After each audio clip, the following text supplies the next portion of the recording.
Alright, we're going to take a look at linear quadratic systems. Previously, you've learned about systems in just linear form.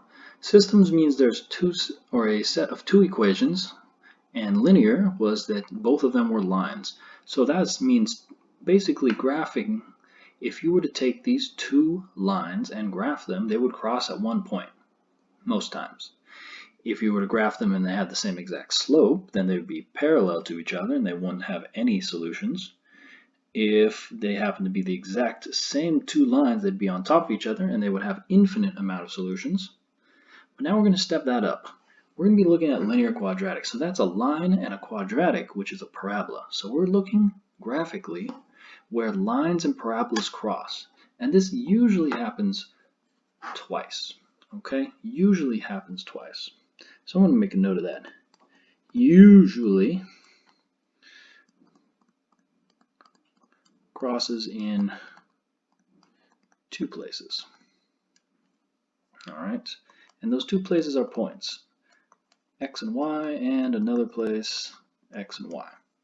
Now there are different situations where, so we could have it crossing twice, see a line and parabola cross twice. We could have a parabola and a line cross just once, or there's also the possibility that they never cross at all. Okay, those are rarer things. We're not going to see them too often. We're mainly going to see the ones where they cross twice or once. Okay, so this one is twice, this one is one answer, one crossing point, this is none. That rarely happens for the problems we're going to see. Okay, now we're not going to work on them graphically. We're going to focus on doing these algebraically, and we're actually going to be using substitution. So the first problem we're going to see is y equals x squared minus 2x minus 3 and y equals 2x minus 3. So maybe the instructions for this would say solve the system. Or they're asking us, if we were to graph this, how would they cross, where would they cross? If we want to think about it like that, the first one you see is x squared. This one is the parabola. This one is the line, mx plus b form. We need to figure out mathematically, algebraically, where they cross. All right, so here's what we're going to do. We're going to use substitution. And if I look at these two equations, this one's set equal to y and this one's set equal to y. So if this is equal to y and this is equal to y, we can say that the two are equal to each other. And that's what we're going to do. We're going to substitute the two equal to each other. So x squared minus 2x minus 3 is equal to the other side, 2x minus 3. Those two are equal to each other. And if you think back, we see x squared, we need to get solutions, we need to solve, we need to factor. And usually when we factor, we want the set equal to 0. So we're going to move everything to the left-hand side. So minus 2x plus 3 equals. So over here we have x squared, because there was nothing with that, negative 2x, and negative 2x, making negative 4x. And then actually, negative 3, positive 3 cancel out. Still equal to 0. When we have two terms and they both share an x value, we can GCF, greatest common factor. We can factor out an x from both. So I'll factor out an x, and that leaves me, so x squared, I took out the x, I still have an x left, minus, I had 4x, took out an x, I'm left with 4, equals 0. If you don't trust it, you can multiply this back out, and you should get back to that original problem, but we don't want to go that way. Now the reason we factor this is because now I have two sets of parentheses. And two sets of parentheses can be split, and both sides can be set equal to this 0. So we have x equals 0, and x minus 4 equals 0. All right. So on the left-hand side, x equals 0 is already an answer. This side we have to add 4 and add 4, x equals 4. Now this is great. We've got two answers, but if you look at them, both of them are x values. Think about what we're doing. We want to find where a parabola and a line cross. Usually they cross twice. xy, xy, these are points. What we have are two x values. We have this x value and we have this x value. What we need to find is the y and the y. The way we do that is to take this x value that we found, plug it into the original equation, and that'll give us the y value. Same thing for the other x. I'll plug that in and I'll get the other y value. So what we're going to do is, we're not actually done. We've got to take both of these x values, and I'm going to write them down here. X equals 0 and x equals 4, and continue my problem. I need to plug those back in and find out what the y value is. So let's look back at the top. These are my original equations. And I'll tell you right now, you can choose either one to plug back into. You don't need to plug into both. And the reason you can choose either one is because we're finding where these two shapes cross, where they are similar. So I can use either one. And just looking at it, the one that looks a lot easier is the line. If I can use either one, let's use the one that looks easier. So always use the line when you plug back in. Up here you would have to plug x in, you would have to square it, it's just a lot more complicated. So use the line equation. So I'm going to rewrite the line equation down here, where we're going to plug them in. So y equals 2x minus 3, but instead of x, we're going to plug in our number, and that number is 0 in this case. So I'm going to set up, now let's go ahead and solve it. 2 times 0 is 0, and 0 minus 3 is a negative 3. So we'll go ahead and leave that for right now. Let's plug in the other one. Same equation, 2x minus 3. But this time, instead of x, we're going to plug in the number 4 and solve it out over here. So 2 times 4 is 8, and 8 minus 3 is 5. Now this is great, but let's look back up at the beginning. We need them to be as points, because that's what they're asking. Where do these two shapes cross? At what 2 points? So we want to write these in point form, coordinate form. So I'm going to have a point and another point. And those will be the 2 points where they cross. My first point, I have the y value, oh, and the x value from earlier. So my first point is 0, negative 3. My second point is 4, 5. And now using algebra, using substitution, we found out the 2 points where this parabola and this line cross. If we were to graph those, we would get the same answers. Because graphing sometimes is a little bit more inaccurate, depending on the methods that we use.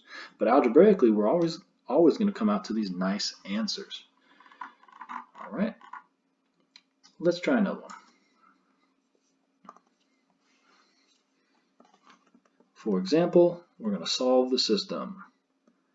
Y equals negative x squared minus 4x plus 1, and the other one, y equals 5. So let's think about what we're seeing here. We have a system, we have 2 equations. The first one here, x squared, that's a parabola, and specifically because of the negative sign, it's a downwards facing parabola. Y equals 5, that is a line, and specifically it is a horizontal line because there's no slope here, no mx plus b. It's just a flat line. All right, so what we're seeing here, again, we want to use substitution. So we're going to take this and set the 2 pieces equal to each other. So we've got negative x squared minus 4x plus 1 equals 5. All right. This time, again, I want it set equal to 0. I see I have negative x squared. I don't like negative, so I'm going to move everything towards the right. So plus x squared plus 4x minus 1. The minus 1 is the one going to get combined there, and we still have the 4x and the x squared. So when we clean this up, and put it back in standard form, we get x squared plus 4x plus 4. This time we have three terms. In order to factor it, I use what's called x factor. We need to create two sets of parentheses. The first number, the top number, is given by multiplying a times c, the first times the last. So 1 times 4 is 4. The bottom is b value, the middle one. And I'm looking to now find two numbers on the sides that will multiply to give me positive 4 and add to give me positive 4. So let's think about what completes that puzzle. So something that multiply to give me 4 and add to give me 4. Those numbers are both 2. A positive 2 times a positive 2 gives me a positive 4. Positive 2 plus positive 2 give me positive 4. So we can write that now in parentheses form. We have x plus 2, x plus 2, these two numbers go into the parentheses. And the reason we create two sets of parentheses is so we can split it.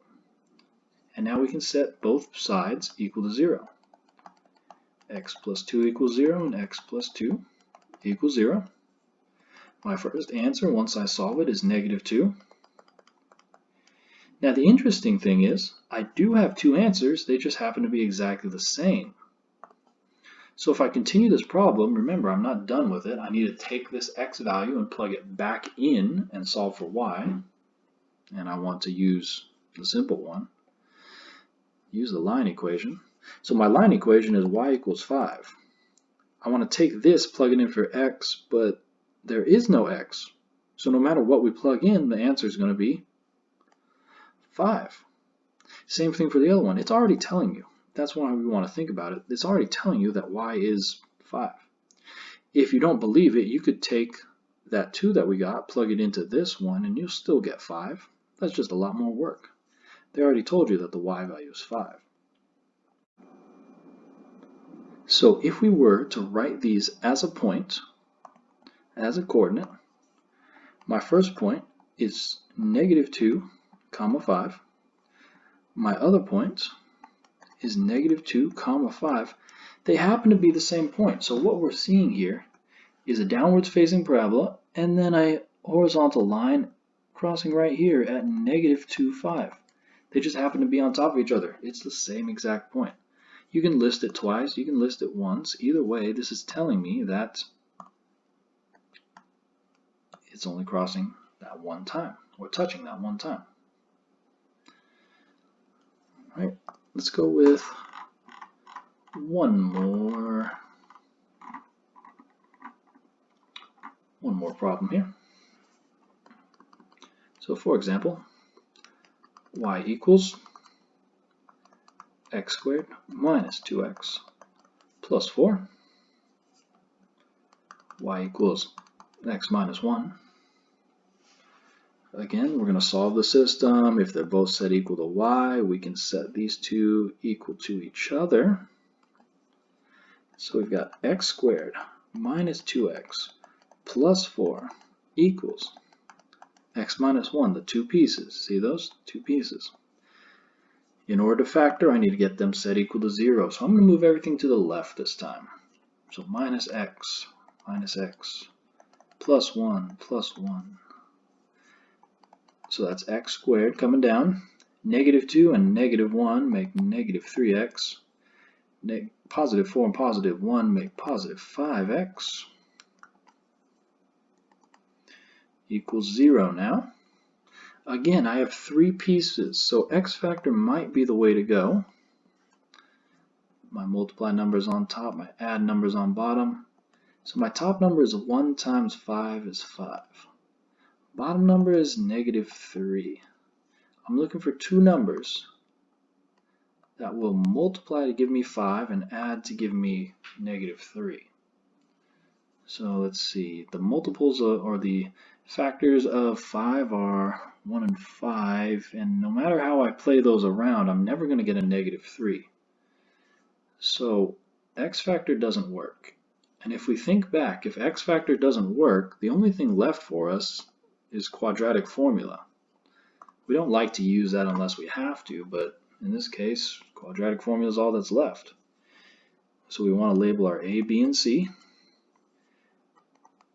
X equals negative b plus or minus square root b squared minus 4ac all over 2a. So we're going to plug these numbers in. So I'll put parentheses and we'll plug them in a second.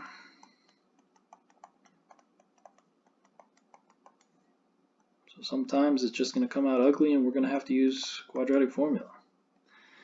Alright, so here goes b. b is negative 3.